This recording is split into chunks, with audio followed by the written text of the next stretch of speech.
Okay. Okay, I'm here. Thank Good you. evening.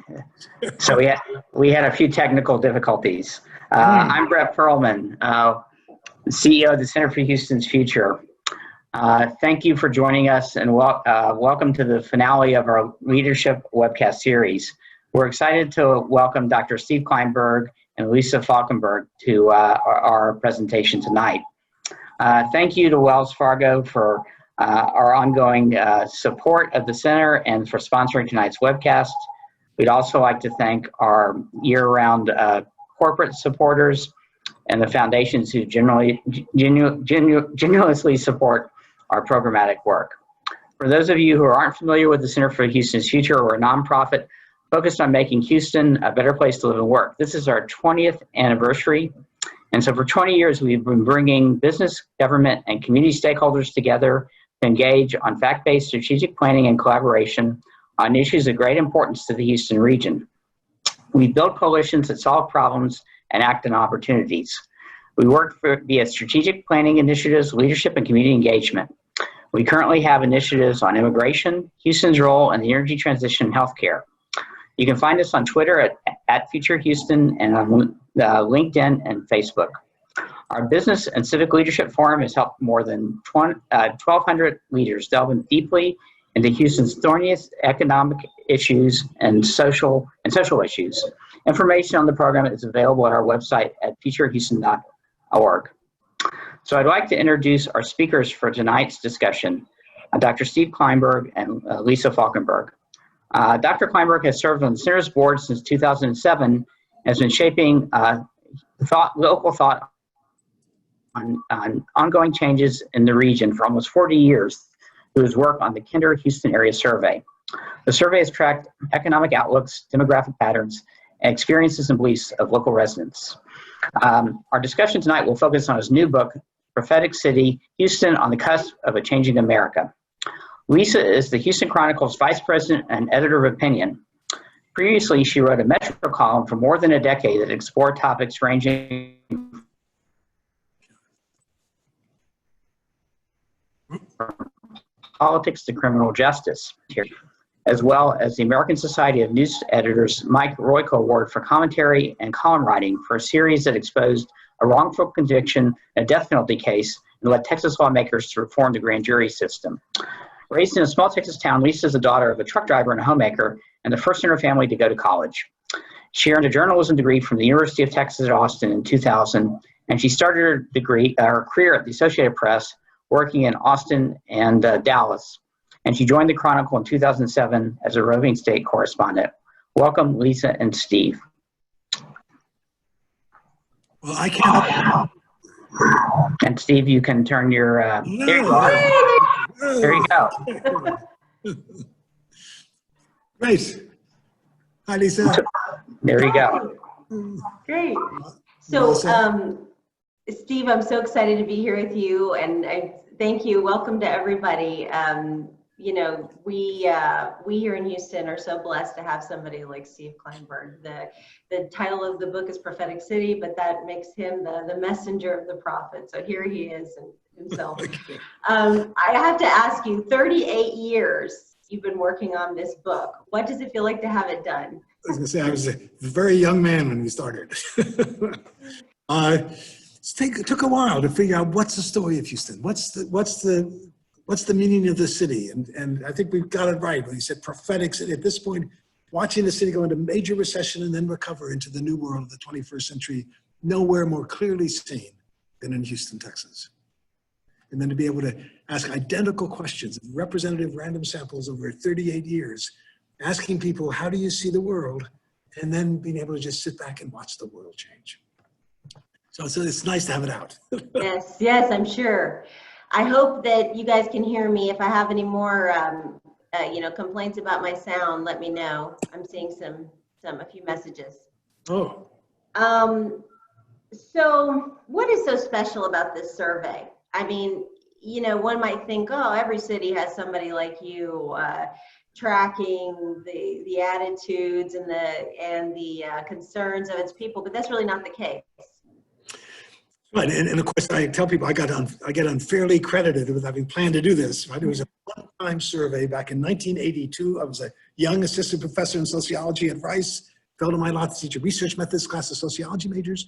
We originally thought we would do a survey of seniors and freshmen at Rice and measure how they see the world differently and their assessments of the college, the university. And then two friends of mine, Dick Jaffe and Rosie Zamora Cope, may know that I think Rosie has been there for a long time, started a new survey organization called Telesurveys Research Associates. And Houston, just another backing up for a second, Houston was booming.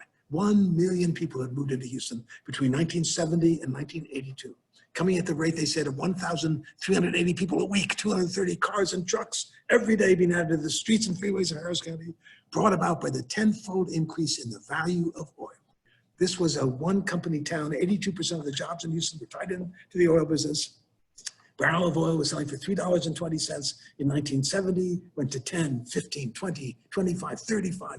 We were building and borrowing on the basis of $50 oil, and suddenly, 2 months after our first survey, the oil boom collapsed. Price of oil went down to $28, but we've been building and borrowing on the basis of $50 oil, and 100,000 jobs were lost in Houston by the end of 1983. I said, my God, we better do this class again and do the survey again. And then for 38 years, doing a representative random sample of Harris County residents and watching the world change. So it's the kind of thing that takes 3 or 4 years of surveys to convince people that this is really worth doing. Mm-hmm. It's high or lows, it's good or bad. One-time survey doesn't tell you very much. So because of teaching as a class at Rice with wonderful undergraduate students, we were able to continue it and then expand it and then get the support of the wider community. And we, as far as we know, it's the only city in America that has been tracked in this way for this number of years. And no city has undergone the kind of changes that Houston has. Mm-hmm. 35 years. So it's serendipity. Yeah.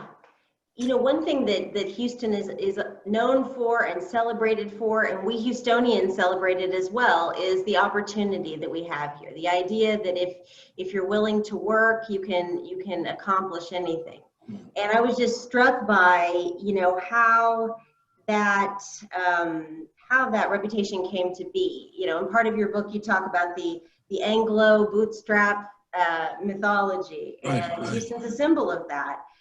And Land of opportunity. You talk about how you know, we had at one point a prejudice against books and theoretical learning was so profound that it took 80 years after English-speaking Texans began to settle in the state in the 1820s before we had a single public library. Right. But you have to note as well as you do, Steve, the tremendous discrimination and racism in our past as well. We're seeing some of the effects of that this week and discussing a lot of it in the recent weeks after George Floyd's death. I want to note, in the 1960s, Houston Independent School District even refused to accept federal money to provide subsidized lunches to underprivileged students. It will suck the initiative out of them if they get fed by government handouts, someone reasoned. So explain this paradox to me. We have opportunity, but we have people who can't access it. Right, and I on Houston's history, we call the quintessential American city, right? This is a city world famous for having imposed the least amount of controls on development of any city in the Western world. Who cares if it's ugly? So what if it smells? It's a smell of money. It's a city that firmly believed in minimum government, minimum attention to public spaces. If you're poor, you got no one to blame but yourselves. This is a land of opportunity. And the result, as you say, was a deeply racist, southern, biracial city that had the enormous good fortune of being located near the East Texas oil fields. And so was able to continue to prosper. And I mentioned in the book, I got involved in an early committee soon after I had arrived, and I said, this is not a good city to be poor in. And I got yelled at by everybody who said, we give opportunity, we don't give handouts. One of the fascinating things in Houston is to watch the city gradually rethinking, what does it need to do to position this city for prosperity in today's world when our location of the East Texas oil fields accounted for everything in the 20th century is counting for less and less in the 21st century. So, the diversity of Houston is another thing that's celebrated, and no one can argue. The numbers are clear on that. Statistically, we are the most diverse metropolitan area in the country. But what does that diversity mean for us? I mean, how does it really play out? so that is one of the fascinating realities, right? This biracial southern city dominated by white men has become in the last 35 years the single most ethnically diverse major city in the country. All the growth of Houston up until 1982 was Anglos pouring into the city. After the oil bust of 1982, the Anglo population stopped growing, and all the growth of Houston has been the influx of African Americans, Latinos, and Asians. And this biracial southern city has become the most ethnically diverse city in the country, at the forefront of what's happening across all of America. And it's very, very interesting to watch, and tremendous advantage for Houston to be a microcosm of the world, to have in positions of economic and political power Black Houstonians, Hispanic Houstonians, Asian Houstonians, to build the bridges to the global marketplace. I tell people this ethnic diversity can be the greatest asset that Houston could have, or it could tear us apart and become a major liability. It's a great question for Houston's future. Can we build a place of real opportunity across the board, especially for African American Latino kids who have been least well served historically by the structures of Houston? So again, one of the and what's so interesting that this is happening across all of America. The census gives us a picture of their projection of what America will look like in 2050. And it's a picture of Houston today. Where all of America is going to be in the next 25 years. How we navigate this transition will have enormous significance, not just for the Houston future, but for the American future. This is where the American future is going to be worked out. And it's, who knew? And no one would have chosen this. There we are. This is Houston's destiny. And it's going to be interesting to see how well that plays out. We've been fascinated to watch changes in attitudes over the years, but also a failure is yet to make the investments that are going to be needed.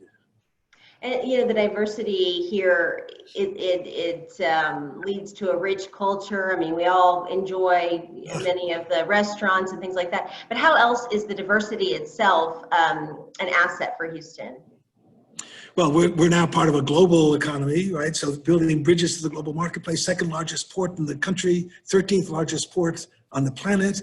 It is an enormous advantage to have representatives of all the major trading countries here speaking the native languages, Houstonians connected to the city and making those connections. And the other thing that's so interesting is that all the cities that are succeeding in America today are succeeding because they've become magnets for the new immigration.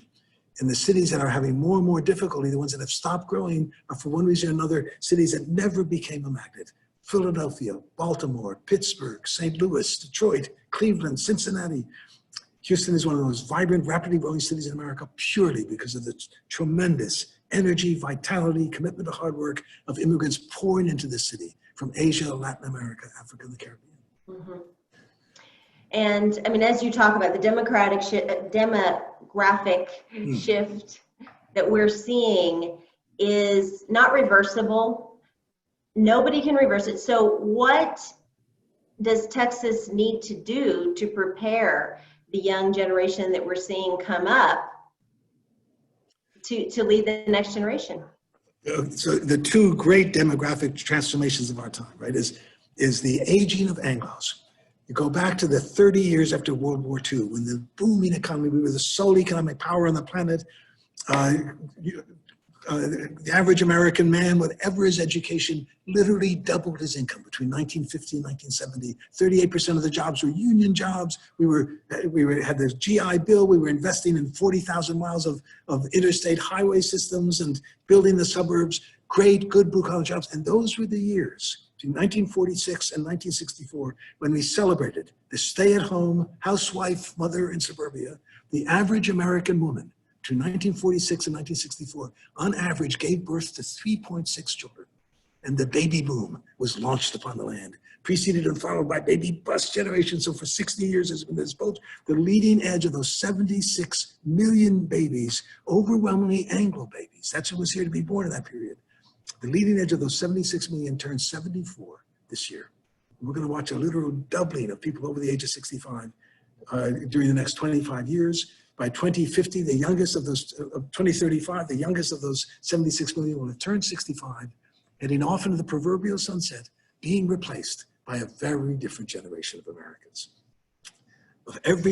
Across the entire Harris County, it's not until you reach people age 63 and older that the majority of folks are Anglos.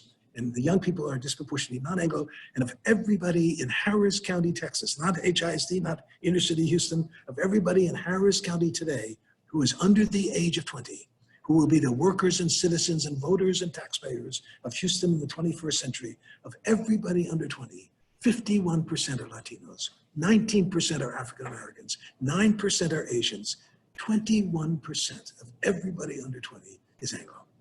So we are in the midst of just a demographic transformation.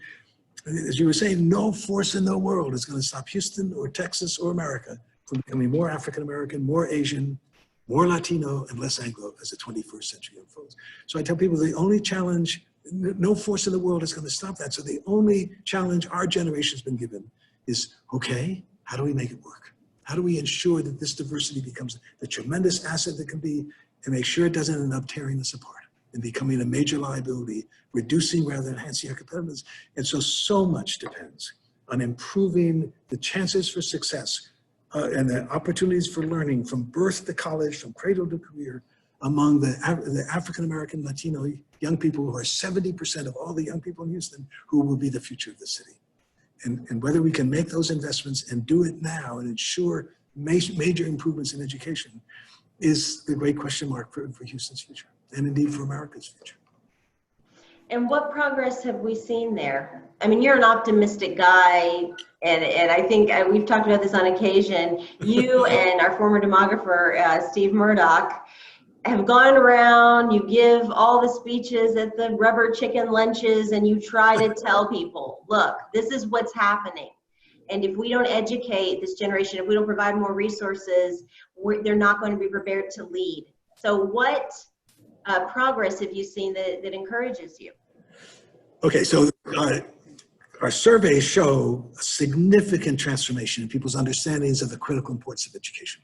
One example, question that we asked in the 90s, 2000s, and then 2 months ago, question that said, which of these statements comes closest to your feelings about the public schools? The schools have enough money, if it was used wisely, to provide a quality education, where the schools will need significantly more money to provide a quality education, if it was used wisely. People believe that, of course, the money's being wasted.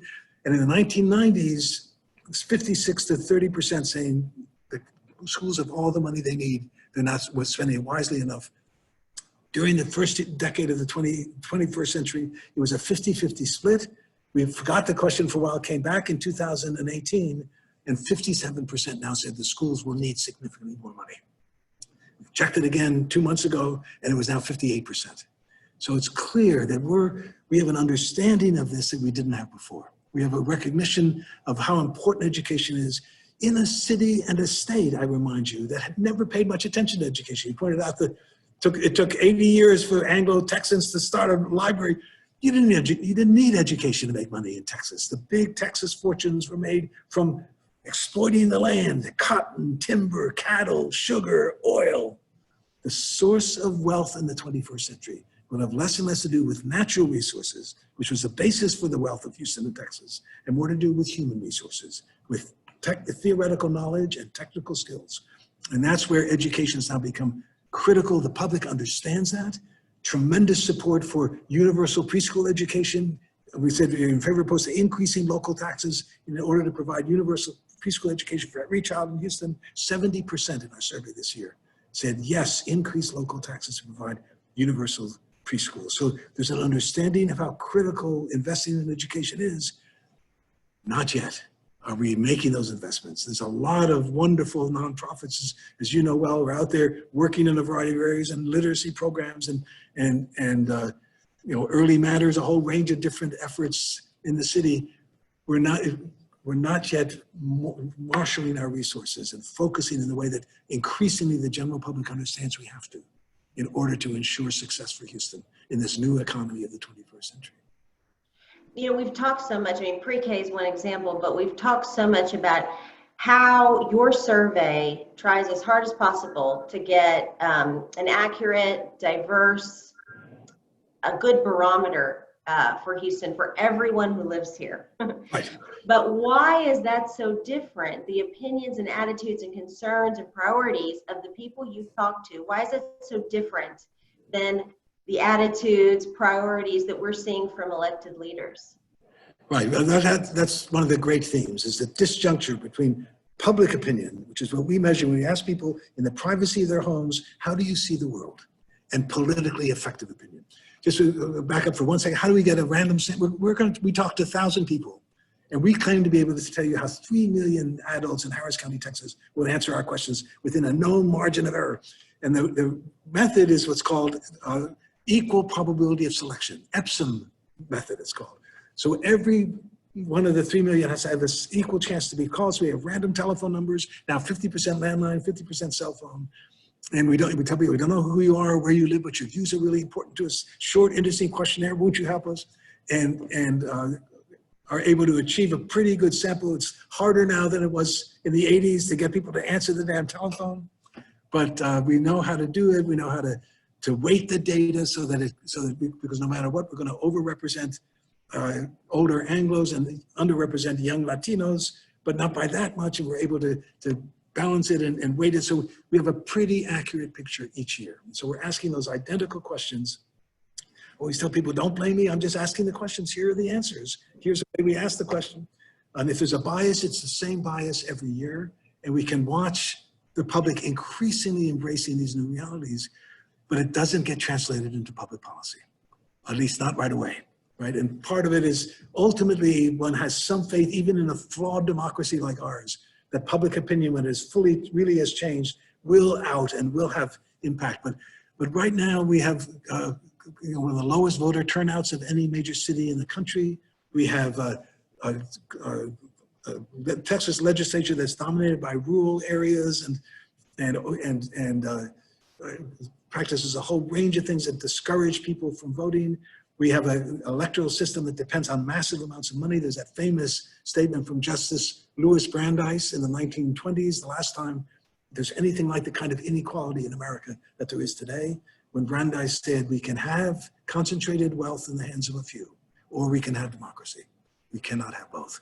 And the donor class has been able to skew the legislature in ways that lead to public policies that are not reflective, at least not easily, to the actual attitudes and perceptions of ordinary folks. But people are beginning to vote more, and we begin to realize that Latinos, who are the overwhelming majority now of people in the population of voters, are much less likely to vote than older Anglos. But there's a inevitability to this process. So no matter how old, no matter how much we older Anglos keep living, eventually we will cede the place to younger Latinos and younger African Americans, and we're going to watch those changes. You begin to see them already happening. When will Texas turn blue? Not quite yet, but close. If not this election, then this election is going to be purple. And you'll see, we've already seen evidences of the Democratic electorate that has not won a single election since statewide election since Ann. What's her name? Richards. It's been so long. You just can't even remember her name. Let me take this opportunity. Afterward, we're going to take questions from the audience. So if I didn't say that earlier, I meant to say submit them to chat, and I'll pick some of them to read. So let's talk a little about this place, Houston, which is built on a swamp and is very vulnerable to hurricanes and to climate change. I wonder how you've seen attitudes change, and what you think of this idea of, Houston resiliency. Certainly we saw such beautiful images of Houston resiliency, Houstonians helping Houstonians, following Harvey. But what are we seeing in terms of attitudes and the policy of resiliency? And Harvey was just a devastating storm. I got stuck in Chicago. We were there for a family reunion, and then that Sunday is when Harvey hit us. So for a week, all we got to do was watch Houston on CNN, 2 major images, one of devastating floods. Just, it looked like every single inch of Houston was flooded across the, and the other was exactly what you're saying, people volunteering, going out on a boat and reaching out to strangers. And the commentator said, Houston is showing America what it can be. I thought that was really beautiful and real. But we are highly susceptible to floods. We know that. We asked a question the last 3 years that said, do you agree, disagree? It is virtually inevitable, virtually certain that Houston will experience more severe storms in the next 10 years than we experienced in the last 10, 75%, 76, 77% this year. One of the surprises in the 2020 survey was, we asked a question, our opening question in the survey each year is, thank you for helping us out. Here's our first question. What would you say is the biggest problem facing people in the Houston area today? What comes to mind as the biggest problem? And in the 1980s, it was the economy. In the 1990s, it was crime. It's been traffic all along the last 8 to 10 years, getting more severe. But before Harvey hit, only 1% mentioned floods or storms. 6 months after Harvey, 15% spontaneously said the biggest problem in Houston is floods. It dropped to 7% last year. We came back this year thinking it's going to drop even more, and it went back up to 11%. We asked people about how serious the problem is global warming. More people today than ever before said it's a very serious problem. Is it caused primarily by human activities or by natural climate cycles? The percent saying human activities went from 45% to 68%. There has been a kind of a qualitative shift in an understanding of our vulnerability to floods that is the normal in Houston. It is the reality of Houston. It's what it means to live in Houston. And that too has been a change in consciousness, a change in awareness. And that too has not yet translated into the kind of key investments that are going to need to be made, although some of that is beginning to happen with buying out of homes that are in floodplain areas, beginning to require raising up homes that are likely to flood. But it's again, to address the flooding problems effectively and seriously and for the long term will require lots of money. And it's very hard to get people to be willing to pay a lot of money for something, to stop something that may or may not occur 20 to 25 years in the future. But there's an awareness, as I say, of a new normal, a new quality of life, a new sense of what it means to live in Houston. And that is that we're going to need to protect ourselves from floods for a very long time to come. Mm-hmm. And, you know, just the idea of flooding is one thing, but the infrastructure with regards to quality of life, that's fascinating. Yes. The fact that people had to come here based on a hoax, you had to paint this other picture of what Houston really was and leave out the investment. Swiss chalets. That's right. Tourism from the beginning. Yeah. Right. And so I love in your book, if you could just kind of recount a bit of that after the first Olympic bid and how it was this reality check for Houston, how people don't want to come here because it's ugly. And we never worried about that. When we were sitting on the oil fields, hey, who cares if it's ugly? So what if it smells? It's the smell of money. Come on down. That awareness that if Houston's going to make it, it has to become a destination of choice. If Houston's going to make it, it has to be able to attract the best and the brightest people in America, working at the cutting edge of knowledge, able to put that knowledge into commercial ventures. I tell people the resource of the resource of the knowledge economy is housed between the ears of the best and the brightest people in America who can live anywhere. And quality of life issues, never important for Houston, have become central to the pro-growth agenda for the city. When there's been a series of these fascinating wake-up calls. I mean, one was when we made a serious bid for the U.S. for the Olympics in the 2012 Olympics in 2002. We were building a light rail system that was going to connect us to this brand new state-of-the-art sports venue called Reliant Field. We were building beautiful hotels and restaurants, and we got all kinds, and then we were going to turn the Astrodome into the largest, fully enclosed, totally air-conditioned track and field venue on the planet. We got kudos for all our wonderful plans. When push came to shove at the end, Houston did not get a single vote to be the host for the American Olympics. And we said, why? What happened? I thought you said we would do. Houston is ugly. We are not going to, this is a city of freeways and billboards. We're not going to bring the world's people to this ugly city. Wake up call number one. Wake-up call number 2 was on October 7th, 1989, when for the first time Houston surpassed Los Angeles in the number of dangerously polluted days. When kids playing soccer at Deer Park Hospital were collapsing, when there was an epidemic of asthma attacks in all of the area hospitals. Headline in the USA Today newspaper was Houston, cough, cough, we've got a problem, cough, cough.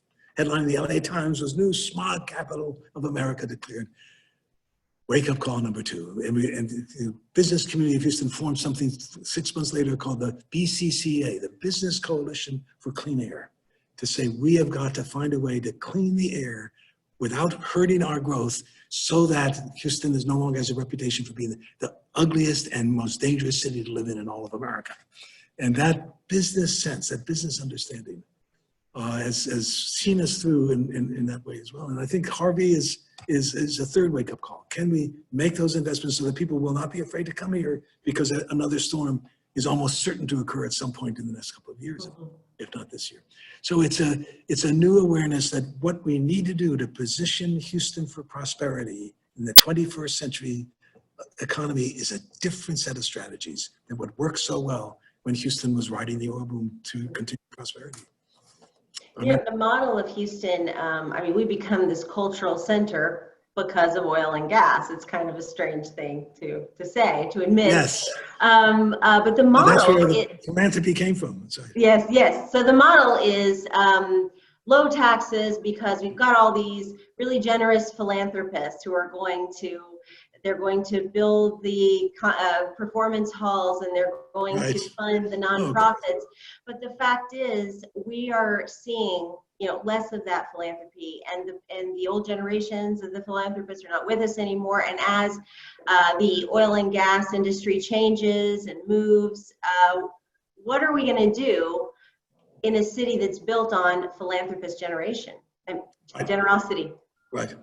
Yeah, and it did to some degree make up for the very low taxes because there was so much money being made. Used to say in the 70s you could dress a gorilla in a business suit, send him downtown, and he'd become a millionaire in a week.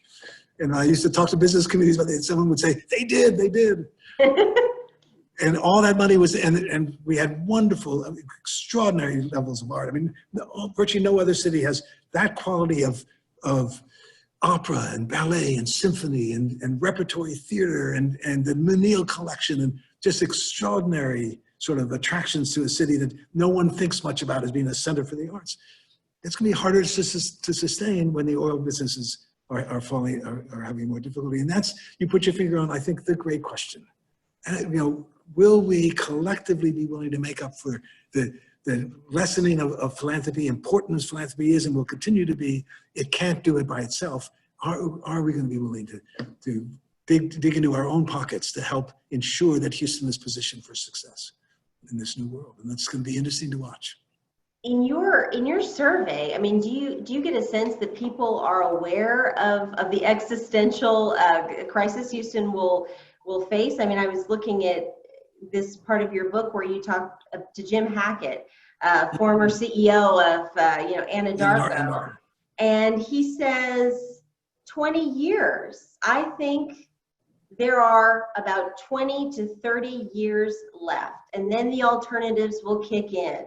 You know, and when that happens, Houston will be left in the dust. Woof. Do you think people, what do you think of that? And do you think people have a sense of that who live here?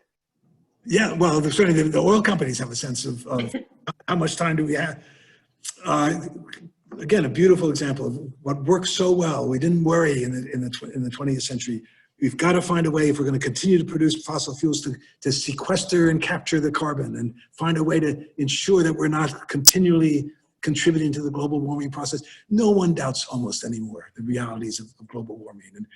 And the real question, as the leadership in Houston understands, is either we will lead the transition to becoming not an oil and gas center, but an energy capital.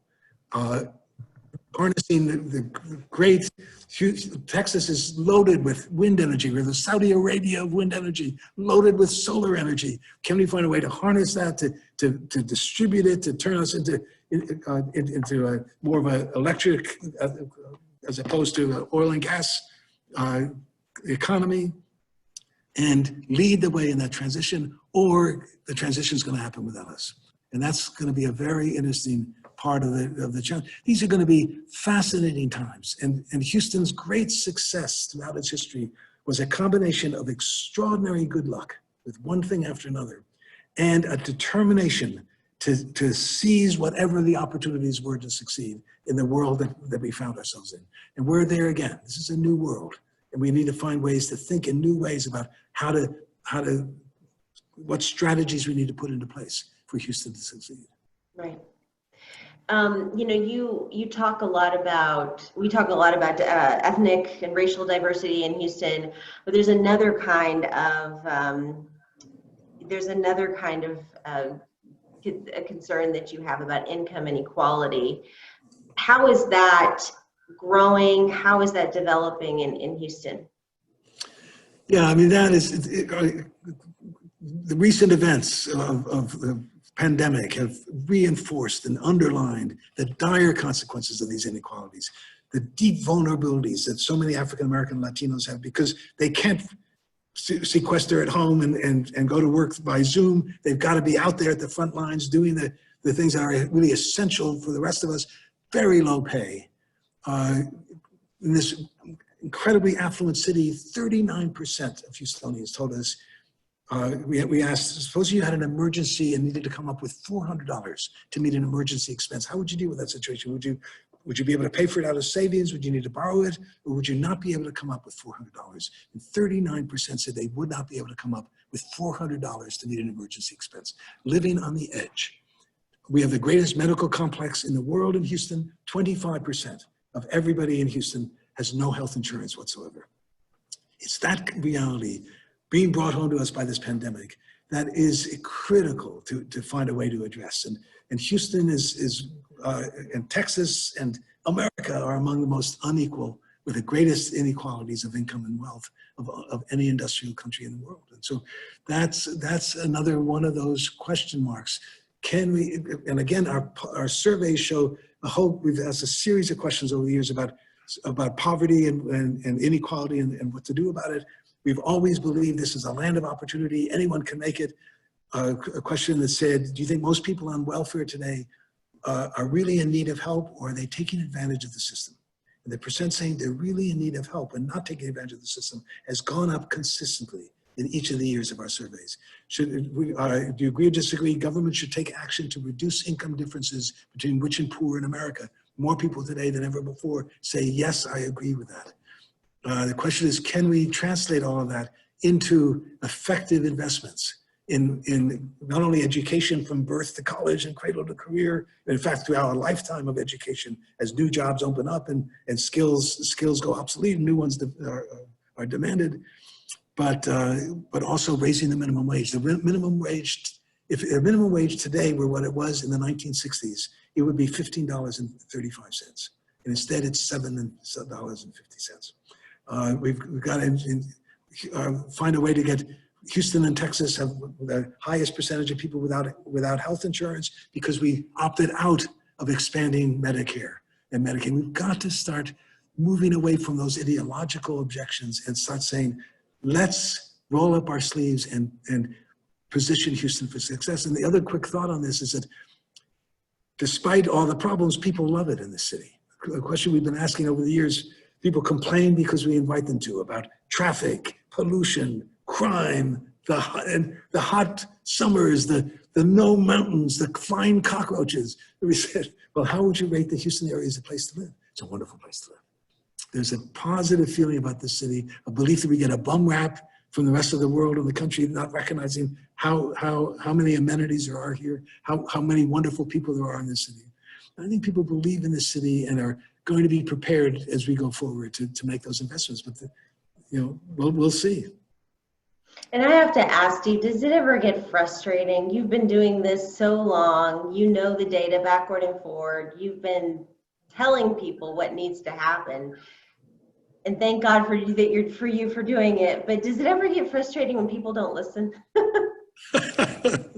Well, it's since you see this, the people are listening. I mean, the people are getting it. The surveys show these changes. It's hard to be really pessimistic when you look at the changes that we've been undergoing and the shifts that we're competent in recognizing and changing our minds when these things happen. And the other thing is that this is a fascinating city. There are surprises every year. It's going to be really interesting, for example, to go back and ask these identical questions in January and February of 2021, to see what has these last 8 months of this, or the coming 8 months of this tremendous set of challenges.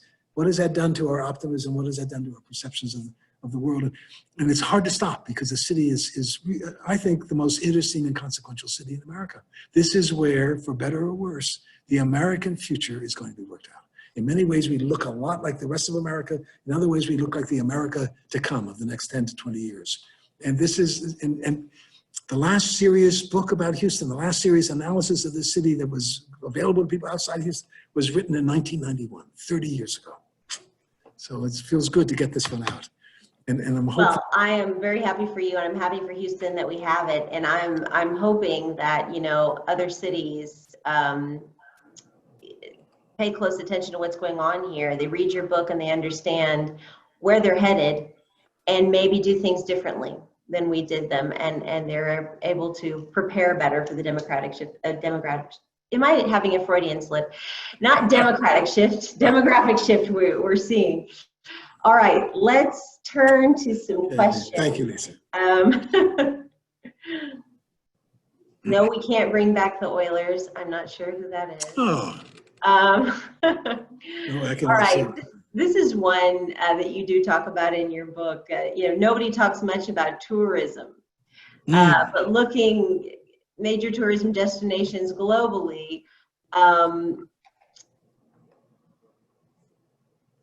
they're wondering why shouldn't we be reinventing our city as a tourist mecca more than it is now? We've tried, but. And we're doing better. I mean, you look at the Super Bowl, the 3 different times that we hosted the Super Bowl in 1974, in what was it, 2004, and then 2017.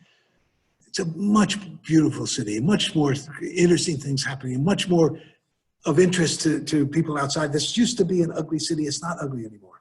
And that's been interesting to see. And one of the transformative events in Houston's history was the Bayou Greenways Initiative. Those bayous, in typical Houston fashion, were concretized in the cheapest possible way by the Army Corps of Engineers to serve as drainage ditches for our flooding problems. We've got these crummy creeks with no value. Let's straighten them out, concretize them, get the water out of here. We voted to tax ourselves $100 million. To be matched by $130 million in private monies to turn the 9 major bayous into linear parks. 150 miles of linear parks. By the time the Bayou Initiative is completed, 65% of everybody who lives in the city of Houston will be within walking distance of a bayou trail. Houston will become one of the greenest cities in America. Something that would have been inconceivable, I think, 10 or 15 years ago. And it's, again, evidence of a city reinventing itself. And you can see in this, you mentioned that being turned down for the Olympics in 2002 when the decision was made. That was a powerful wake-up call, and all of us, including the business community, understood we're not going to make it if Houston is perceived to be an ugly place that no one wants to live in. We better make it. So tourism is coming back to some degree. We'll never be a great tourist city because we never built all those. But, and we can't seem to come up with a slogan either. That's another Okay, so we've got, somebody's asking, Houston is no stranger to racism and ethnic bias, but while the protests are taking place across the country, Houston seemed to see less violence and destruction. How do you, what do you attribute that? Our embracing of inclusion and diversity, and how do you foresee us moving forward toward creating greater equality and inclusion? Well, that's great. I mean, again, equality is going to have to do with making investments in education to a greater extent. We talked about that, but overall, we're all from somewhere else primarily, right? So we're used to strangers coming, and there's that wonderful sort of saying in Houston, I don't care who you are or who your daddy was. If you've got a good idea and we can make money together, let's talk, right? Openness in Houston that has been a part of its tradition, its history from its very beginnings back in the 1836. We're also one of the most spread out, least dense major cities in America. And so we live in separate worlds made up of PLUs, people like us. And so we're not threatened by each other, but we also tend not to get to know each other very well. It's a reason why groups like Center for Houston's Future are so important in bringing leaders together from across the different divides, and we come to know each other. And then you can watch this process. I talked about the increasing comfort with diversity and support for immigration. The single most powerful predictor among Anglos is age. Younger Anglos take for granted this diversity that we older Anglos are still sort of struggling to accept. Those of us who grew up in the 60s and 70s, that was a different world than the world of the 1990s and 2000s. There's a law of human nature that says what I'm familiar with feels right and natural, what I'm unfamiliar with feels unnatural and somehow not quite right. Younger Anglos are just sort of leading the way into this total comfort in this multi-ethnic world, and we are, as I say, we're falling in love with each other. It's something of all the married U.S.-born Latinos in Houston, Texas, 28% are married to non-Latinos. There's been of all the marriages involving an Asian across the country in the last 3 years, 1/3 involved a non-Asian. There's been a 700% increase in black-white marriages between 1990 and 2015. You can watch the sort of new America taking shape in a very, very interesting world. And the other thing I remind people of is that first influx of immigrants was sort of jarring and felt strange and alien. The great growth in the population today of Asians and Latinos is no longer new immigrants. It's the 100% American kids who are the children of the immigrants of 25 and 30 years ago. And that changes everything. Will they ever learn English? Will they ever come out of their co-ethnic enclaves? Will I ever be able to meet them? We are building a new world. It takes a while, but you can see it happening in Houston. And one of the messages to America, it's going to happen in America also. The anger, the acting out, the things that you guys write about all the time in your headlines of the protests and the hate events that happen. That's happening.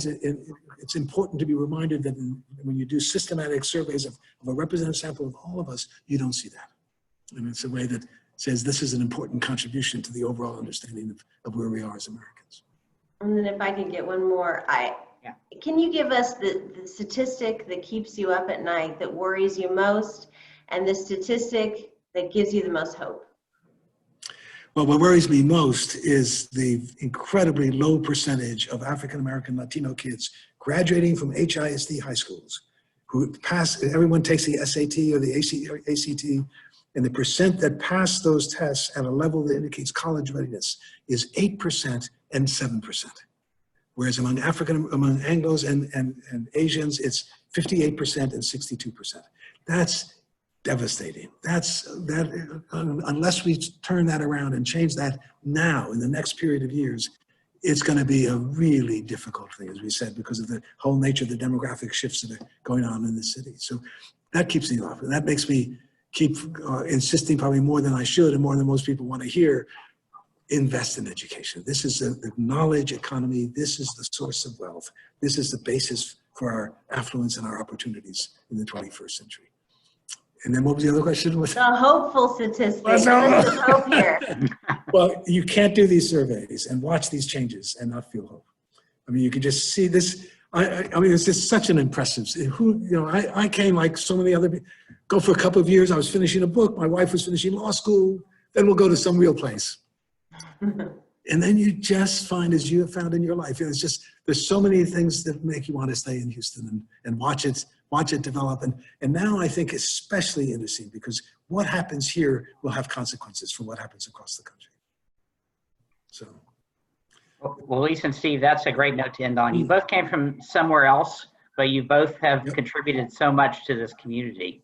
And just listening to you and this conversation, I think has really been wonderful. So thank you for the dialogue. Steve, congratulations on the book. Thank you. It's really amazing. And Lisa, thanks for being with us and really conducting an amazing interview. And thanks for everybody who listened in. Like I said, we weren't necessarily anticipating that we were going to do a 11 series webcast, but we just get started on this, and it really turned out to be an amazing series. And I think we all learned a lot in doing it, and really appreciate everybody tuning in. So really thanks for everybody who participated in our webcast series. And as I mentioned, we'll have start our summer salon series, hopefully in a couple weeks. So be looking for additional material from us relatively shortly. So thanks very much for being part of this. And again, thanks to Lisa and Steve for really wonderful discussion tonight, and good evening. Take care. Bye-bye. All right, what do we do here? Take care, Steve. Thank you.